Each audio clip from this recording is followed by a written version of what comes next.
মায়ের সঙ্গে সিলেট থেকে ট্রেনে মৌলভীবাজারে কমলগঞ্জে ফিরছিল এক কিশোরী, যার বয়স 17 বছর। সিলেট থেকে বানুগাছ স্টেশন পর্যন্ত আসনবিহীন টিকিট কাটে তারা।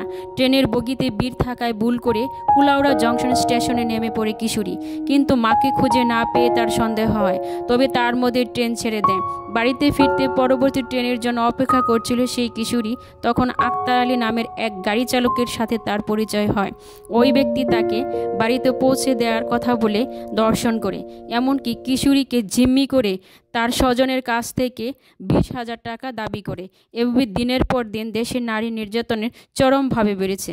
আজ নারীর নিরাপত্তা কোথায় অনেকে জানতে চায়, কিন্তু সরকারের কোনো টনক নড়ে না।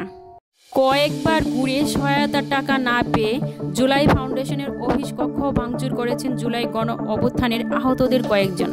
রাজধানীর শাহবাগে ওই অফিস কক্ষে মঙ্গলবার সন্ধ্যায় এই ভাঙচুরের ঘটনা ঘটে। রাজধানীর শাহবাগে জুলাই শহীদ স্মৃতি ফাউন্ডেশনের অফিস কক্ষ ভাঙচুর করে জুলাই গণ অভ্যুত্থানের কয়েকজন মঙ্গলবার সন্ধ্যার পর বারডেম হাসপাতালের পাশের ওই অফিস কক্ষে প্রথমে তালা লাগানো হয়। পরে জুলাই শহীদ স্মৃতি ফাউন্ডেশনের কর্মচারীদের সঙ্গে তর্কাতর্কির এক পর্যায়ে সেখানে ভাঙচুর করা হয়। এ সময় 20 থেকে 25 জন তারা এই ঘটনায় জড়িয়ে পড়ে।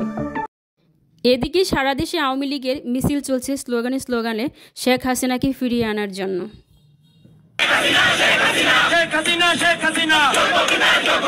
গণতন্ত্রের মানুষ কন্যা